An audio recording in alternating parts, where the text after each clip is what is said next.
Hi friends, கர்ணா இந்துமதி சீரியலை பற்றி தான் நம்ம இந்த வீடியோக்குள்ளே நம்ம பார்க்க போகிறோம். வாங்க நம்ம வீடியோக்குள்ளே போகலாம். இந்துமதி தான் காட்டுறாங்க. இந்துமதி வந்து எப்படியாவது இந்த கிருபா கிட்ட 10 லட்ச ரூபா பணத்தை நம்ம வாங்கிட்டு போயிடணும் அப்படின்னு சொல்லிட்டு அவங்க நினச்சிட்டு இருக்கவும், அப்போ வந்து அவங்க இருக்கிற அந்த மெக்கானிக் ஷெட்டை வந்து அவங்க சுற்றி பார்த்துட்டு இருக்கிறாங்க.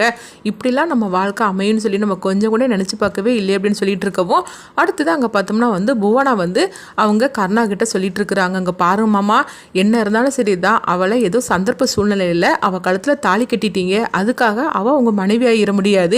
எப்படியோ 10 லட்ச ரூபா பணத்தை வாங்கி அவட்ட வந்து கொடுத்ததுக்கு அப்புறமா அவள் இங்கேருந்து போயிடுவா. அதுக்கப்புறமா நம்ம 2 பேருக்கு தான் கல்யாணம் அப்படின்னு சொல்லவும், உடனே வந்து கர்ணாவும் அதுக்கு சம்மதிக்கிறாங்க. சரி புவனா, நீ சொல்கிற மாதிரிக்கே நடக்கும். அப்படிங்கும்போது எவ்வளோ சீக்கிரம் பணத்தை வாங்கி அவள் கையில் கொடுத்து இங்கே அனுப்புறீங்களோ விரட்டி விட்டுருங்க அப்படின்னு சொல்லும் போது உடனே கர்ணாவும் சரி அப்படிங்கிறாங்க.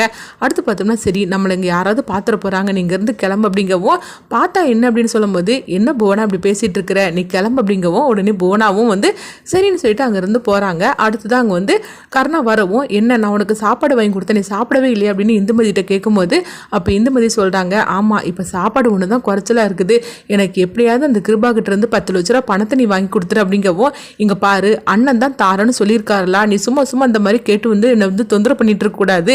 நான்லாம் வந்து அண்ணன்கிட்ட இந்த விஷயத்தை பற்றிலாம் பேச மாட்டேன், அண்ணனே வந்து ரூபா கொடுப்பாரு, அப்போ நீ வாங்கிட்டு போ அப்படிங்கவும், உடனே இதை கேட்டதுமே இந்துமதி வந்து எரிச்சலோடு இருக்கிறாங்க.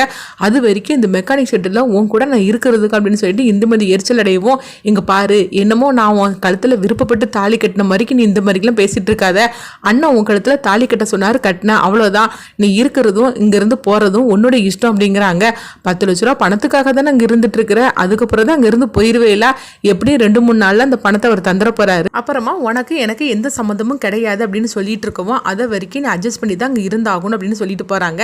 அடுத்ததான் அங்கே பார்த்தோம்னா வந்து அவங்க சுகுணாவையும் ஜெயந்தியும் தான் காட்டுறாங்க. அப்போ வந்து 2 பேருமே பேசிகிட்டு இருக்கிறாங்க. அந்த பொண்ணு வந்து இவனுக்கிட்ட வந்து சிக்கிக்கிட்டால, இப்போ என்ன பண்ணுறதுக்கு தெரியல, அந்த பொண்ணை பார்த்தாலே ரொம்ப பாவமாக இருக்குது அப்படின்னு சொல்லிட்டு இருக்கும்போது, அப்போ ஜெயந்தி வந்து நினைக்கிறாங்க, நம்ம தங்கச்சியை இவனுக்கிட்ட இருந்து காப்பாற்றியாச்சுது, ஆனால் அநியாயமாக அந்த பொண்ணு இவன்கிட்ட வந்து இவன் சிக்கிக்கிட்டால, 10 லட்ச ரூபா பணத்துக்காக அவள் வாழ்க்கையே வந்து தொலைச்சிட்டாள் அப்படின்னு சொல்லிட்டு இருக்கவும், வந்த நாளிலேயே வந்து இப்படிலாம் வந்து பண்ணிட்டு இருக்கானுங்க, இன்னும் ஒவ்வொரு நாளும் என்னெல்லாம் பண்ண போகிறானுங்களே தெரியல அப்படின்னு அவங்க ஜெயந்தி வந்து நினச்சிட்டு இருக்கிறாங்க. ஒரு ஆரத்தி கூட எடுக்க விடாம ஆரத்தி தட்டை தட்டி விட்டுட்டாரு. அது மட்டுமா அந்த பொண்ணை எல்லாரும் முன்னாடியும் தன்னுடைய காலில் மன்னிப்பு கேட்க சொன்னார், அதுவும் அந்த பொண்ணு செஞ்சிச்சு. அதை பார்க்கும்போது எவ்வளோ கஷ்டமாக இருந்துச்சு, நல்ல வேளையா ஏன் தங்கச்சி தப்பிச்சிட்டா, ஆனால் அந்த பொண்ணு மாட்டிக்கிட்டாலே, அது நினைக்கும் போது தான் ரொம்பவே கஷ்டமாக இருக்குது அப்படின்னு ஜெயந்தி நினச்சிட்டு இருக்கவோ, அடுத்து சுகுணா வந்து சொல்லிட்டு இருக்கிறாங்க, அந்த பொண்ணு சாப்பிட்டாலோ இல்லையே தெரியல, சாப்பாடு கொண்டு கொடுக்க போனால் அவ்வளோதான் அப்படிங்கும்போது, ஐயோ அக்கா அதெல்லாம் நீங்கள் ஆசைப்பட்டுறாதீங்க, அவ்வளோதான், இவனுங்க 2 பேரும் பார்த்தானுங்கன்னா அப்புறமா நம்மளை தொலைச்சி கட்டிடுவானுங்க அப்படின்னு சொல்லவும், நீ சொல்கிறதும் சரிதான் ஜெயந்தி அப்படிங்கிறாங்க. அந்த கர்ணா அந்த பொண்ணுக்கு ஏதாவது சாப்பாடு ஏதாவது வாங்கி கொடுத்தான்னு தெரியல அப்படிங்கவும், ஆமாம் அதுக்கு கூட அவன் அண்ணன் சொல்லட்டும்னு சொல்லி எதிர்பார்த்துட்டு இருப்பான் அப்படின்னு ஜெயந்தி வந்து திட்டிகிட்டு இருக்கிறாங்க. அடுத்துங்க பார்த்தோம்னா தீனதயாளன் தான் காட்டுறாங்க.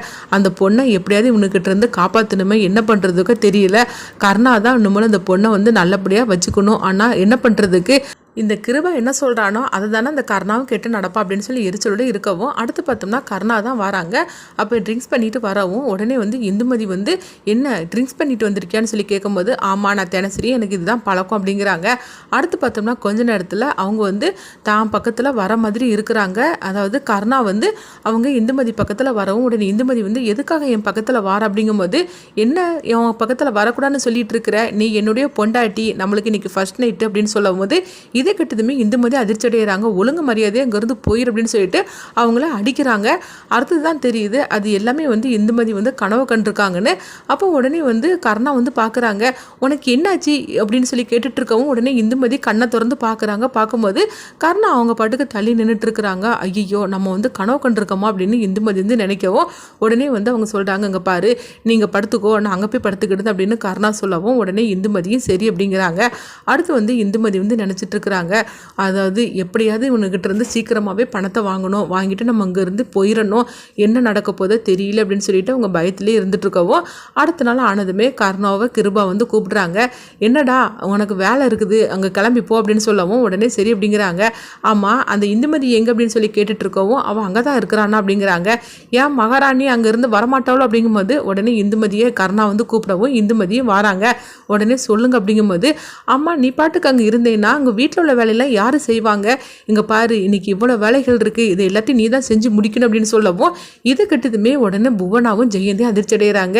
என்ன சொல்லிட்டு இருக்கிறீங்க, அந்த ஒரு பொண்ணே வந்து எல்லா வேலையும் எப்படி செய்ய முடியும், அதுதான் நாங்கள் இருக்கிறோம்ல அப்படிங்கும்போது இங்கே பாரு நான் என்ன சொல்கிறேனோ அதுதான் கேட்டு நடக்கணும், இன்னைக்கு இந்த வேலை எல்லாத்தையும் இவ தான் செஞ்சு ஆகணும் அப்படிங்கவும் என்ன நான் சொல்கிறது காதில் வாங்கிக்கிட்டே அப்படின்னு இந்துமதிகிட்ட கேட்கும்போது இந்துமதியும் சரி அப்படிங்கிறாங்க. அடுத்து பார்த்தோம்னா அவங்க வந்து அவ்வளோ வேலைகளை சொல்லியிருக்கிறாங்க, எல்லா வேலையும் வந்து இந்துமதி தனியாக இருந்து அவங்க செஞ்சுட்டு இருக்கவும் அப்போ இதை பார்த்துட்டு தீனதயாள் வந்து ஏன்டா அந்த பொண்ணை போட்டு இவ்வளோ கஷ்டப்படுத்துறீங்க, அந்த பொண்ணுக்கு கொடுக்கக்கூடிய அந்த 10 லட்ச ரூபாய் பணத்தை கொடுத்துட வேண்டியதுன்னு அப்படிங்கவும் எப்போ கொடுக்கணும்னு எனக்கு தெரியும், நீங்கள் கொஞ்சம் அமைதியாக இருங்க அப்படின்னு சொல்லியிருந்தாங்க.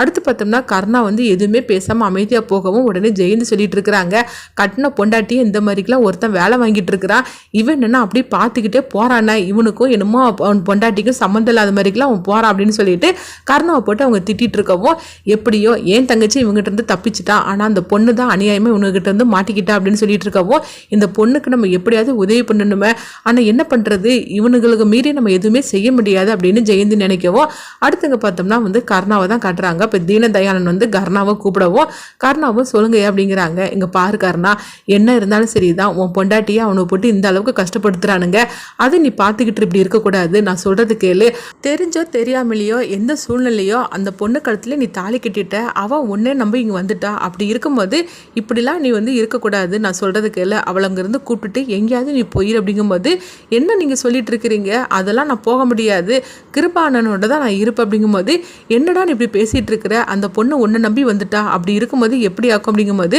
அந்த பொண்ணு ஒன்று என்ன நம்பிலாம் வரல, அவங்க அக்காவோட வாழ்க்கைக்கு 10 லட்ச ரூபா பணம் தேவை, அதுக்காக தான் கிருபான சொன்னதுமே வந்து அவன் அந்த கல்யாணத்துக்கு சம்மதிச்சுட்டா அப்படிங்கவும் என்னவா இருந்துட்டு போட்டோம், ஆனால் அவள் இப்போ உன்னுடைய பொண்டாட்டியாக்கும், அப்படி இருக்கும்போது நீ அவளுக்காக நீ வந்து சில வேலைகளை செஞ்சு தான் ஆகணும், ஃபஸ்ட்டு கிருபாகிட்ட இருந்து எப்படியாவது அந்த பணத்தை வை அந்த பொண்ணு கையில் கொடு, அந்த பொண்ணோட அக்கா கல்யாணம் நடக்கட்டும், இந்த பணத்தால் தான் அவள் அக்காவோட கல்யாணம் நின்று போச்சுது, அதனால எப்படியாவது கிருபாகிட்ட நீ சீக்கிரமாகவே பேசி எடுத்து அந்த பணத்தை வாங்கி கொடு அப்படிங்கவும் ஐயோ அதெல்லாம் என்னால் முடியாது, அண்ணன் எப்போ கொடுக்கணும்னு அவர் நினச்சிருப்பாரு அப்போ தான் கொடுப்பாரு தவிர மற்றபடி அண்ணன்கிட்டலாம் வந்து நான் இந்த மாதிரிலாம் இவளுக்காக எதிர்த்தெல்லாம் பேச முடியாது அப்படிங்கவும் இவன் என்ன இப்படி இருந்துட்டு இருக்கிறா, இவனை நம்பி இந்த பொண்ணு வந்திருக்கிறா, ஆனால் இப்போவும் அவன் அண்ணன் சொல்லிக்கிட்டு அவன் பின்னாடியே அலைஞ்சிட்டு இருக்கான்னு அப்படிங்கவும் அந்த பொண்ணு ஒன்று நினச்சிட்டே வந்துட்டா, நான் சொல்கிறது கேளு அப்படிங்கவும் இங்கே பாருங்க இந்த ஒரு விஷயத்த மட்டும் நான் கேட்க மாட்டேன், என்னை விட்டுருங்க அப்படின்னு சொல்லிட்டு அவங்க பாட்டு போகவும் இதை கேட்டதுமே தீனதயாள் வந்து ரொம்பவே சோகமாக இருக்கிறாங்க. அடுத்தவங்க பார்த்தோம்னா வந்து புவனாவை கல்யாணம் பண்ணிக்கணும் அப்படின்னு சொல்லிட்டு கர்ணா வந்து நினச்சிட்டு இருக்கிறாங்க, இந்துமதியை எப்படியாவது பணத்தை கொடுத்து இங்கேருந்து விரட்டி விட்டுருன்னு.